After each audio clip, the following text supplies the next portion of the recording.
Bismillahirrahmanirrahim. Alhamdulillahirabbil alamin. Allahumma sholli ala sayidina Muhammad wa ala ali sayidina Muhammad. Assalamualaikum warahmatullahi wabarakatuh.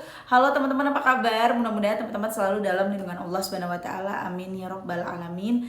Alhamdulillah, kali ini aku akan sharing lagi pengalaman sholawat dari teman-teman kita. Tapi sebelumnya buat teman-teman yang punya kisah keajaiban sholawat, kalau teman-teman mau kirim testimoninya langsung aja ke email aku meliza.arnelia@gmail.com. Kalau bingung cara kirim email gimana? Ini caranya. Nah, kamu klik Gmailnya, kemudian kamu klik tulis. Nah, di kepada tuh kamu masukin atau ketik email yang kamu tuju. Email aku meliza.arnelia@gmail.com.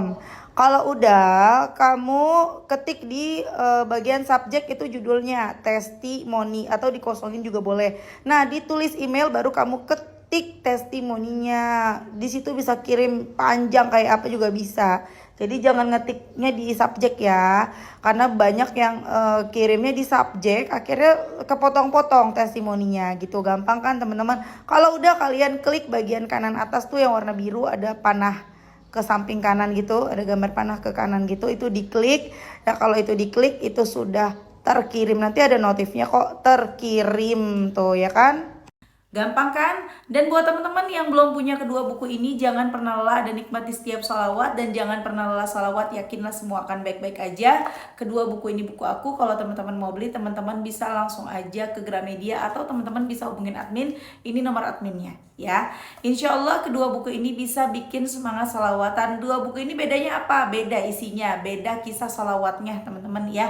Nih, dan insya Allah pokoknya bikin semangat sholawatan. Kalau punya tasbih samaan, langsung aja klik linknya di deskripsi box ya. Oke, langsung aja aku akan bacain testimoninya ya. Ini dari komentar di Instagram aku, lumayan panjang komentarnya, dari Mbak Yati Yati nih ya.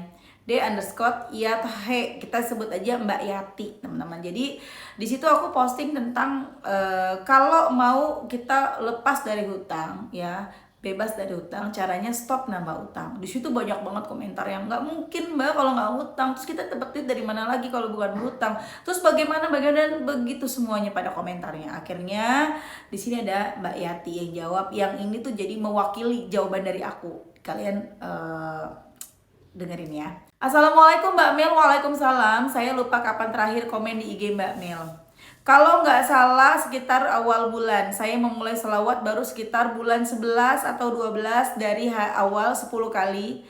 Tiap hari sholat fardu naik 27 kali. Tiap selesai sholat lalu naik 100, 1000, 10.000. Masya Allah, bulan 12 akhir gaji saya dan suami habis karena bayar hutang rentenir. Secara rencana kami mau gali lagi.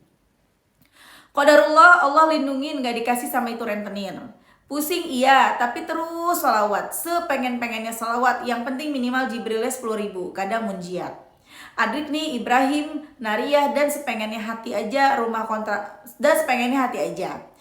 kontrakan belum bayar. Punya 2 anak yang masih Sudirman. Sudirman tuh apa ya? Pokoknya ada singkatan ya. Dan Pampers. Hutang lainnya nggak kebayar. Terus aja sholawat. Kebetulan kemarin sakit, saya operasi sinusitis. Mau operasi sholawat. Selesai operasi sholawat. Masih efektius, coba tetap sholawat. Coba tetap sholat walau sambil baring selama sakit. Kencengin doa, sholawat, ngaji. Tiap malam 2 ayat terakhir Al-Baqarah, ayat 1000 dinar. Tiap habis sholat, nego rentenir satunya, izin gak bisa bayar, nanti dibayarkan saat ada duitnya. Sambil cerita keadaan sesungguhnya, untuk beli susu pampers anak aja gak ada. Masya Allah, dikasih 2 juta sama itu rentenir, katanya pakai aja tanpa bunga. Masya Allah. Izin yang punya kontrakan, nanti dibayar tanggal 25 sama saat kami gajian. Alhamdulillah diizinkan, walau kami harus pindah. Oke, gak apa-apa, yang penting diizinin, nunggak pembayaran. Sambil terus ngelanjutin sholawat. Yang biasa saya kalau pas kerja lapar, ngurang di koperasi, tiba-tiba nggak kepengen ngutang di koperasi, tiba-tiba nggak kepengen utang.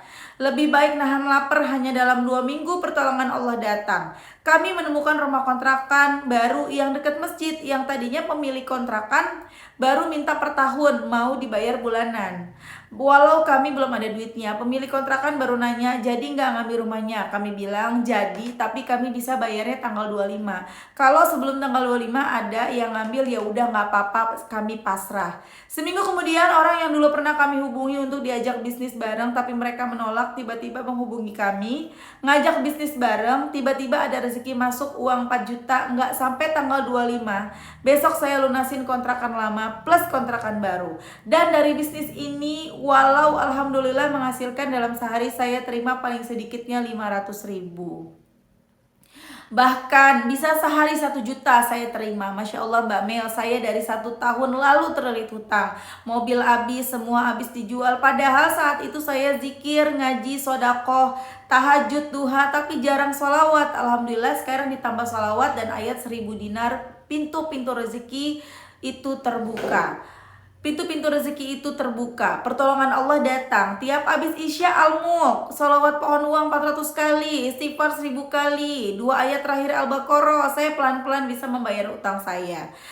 Jadi yang tadinya kami sudah penat karena gajian akhir bulan ini harus bayar kontrakan double, cicilan double, pembayaran-pembayaran lain double, Allah bayarkan semua sebelum tanggal 25 besok Mbak Mel. Jadi teman-teman, kalau memang sudah jatuh tempo nggak bisa bayar, ya udah hadapi. Ngomong baik-baik minta tempo. Kalau ngomel ya udah diterima aja, itu resiko. Kalau ngomel ya udah diterima, itu resiko. Sambil terus salawat, nggak mungkin Allah nggak nolong. Kalau memang mana tadi? Ini aku batanya siwar nih teman-teman ya. Bentar. Kalau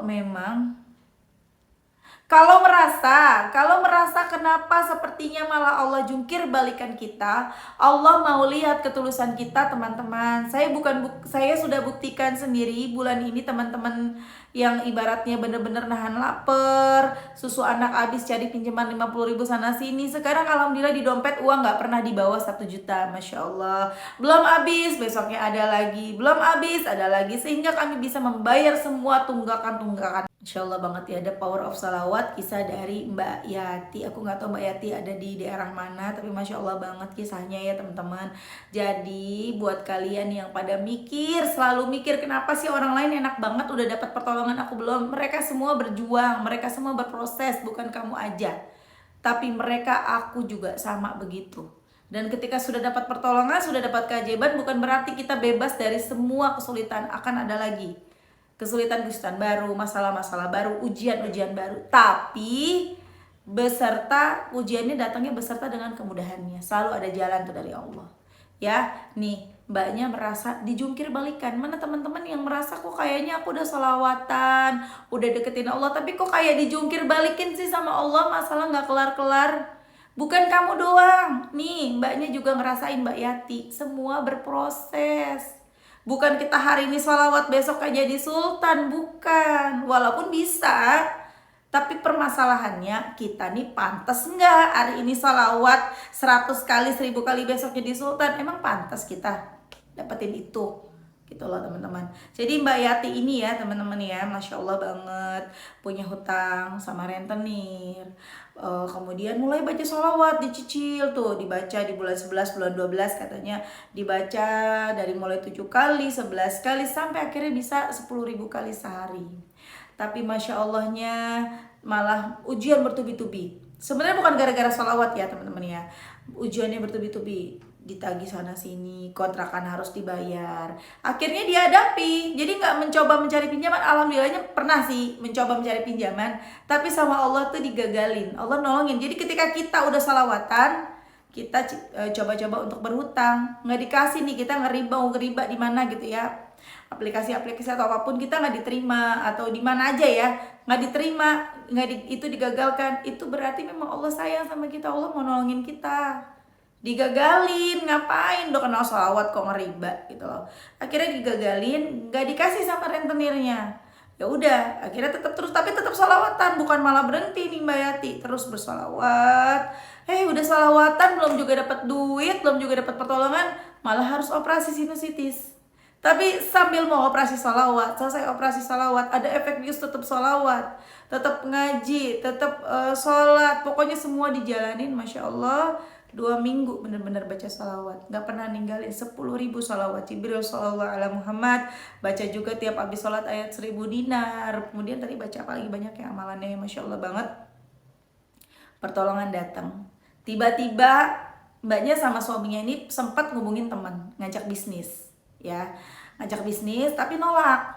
Dan Masya Allah, tiba-tiba di 2 minggu setelah benar-benar ikhtiar dengan cobaan yang datang bertubi-tubi seperti dijungkir balikan, datang pertolongan Allah. Tiba-tiba temannya ngubungin, oke deh saya mau bisnis, Masya Allah. Dan akhirnya kan sama yang punya kontrakan, yaudah kamu boleh nunggak, kan ngomong saya nunggak dulu ya Bu, tanggal 25 baru bisa bayar karena memang gak tunggu gajian, belum bisa bayar sekarang. Oke nggak apa-apa, tanggal 25 saya tunggu tapi kamu keluar dari sini ya. Oke nggak apa-apa, diterima, nggak marah, diterima. Oh ya udah nggak apa-apa. Jadi nggak nyalain sholawat loh, aku udah sholawatan kok malah diusir dari kontrakan, enggak. Terus bersolawat dan Masya Allah ketemu kontrakan yang dekat dengan rumah, tapi dekat dengan masjid, teman-teman, dekat masjid. Tapi di situ per tahun, nggak boleh bulanan. Dan Masya Allah berkah salawat juga yang selalu dibaca sama Mbak Yati, diizinin bayar kontrakannya bulanan. Tapi balik lagi, belum ada duitnya, adanya tanggal 25 nunggu gaji. Walaupun ini juga gaji udah buat bayar kontrakan sebelumnya ya, banyak banget yang kudu dibayar ya. Belum lagi susu, pampers, nggak bisa beli.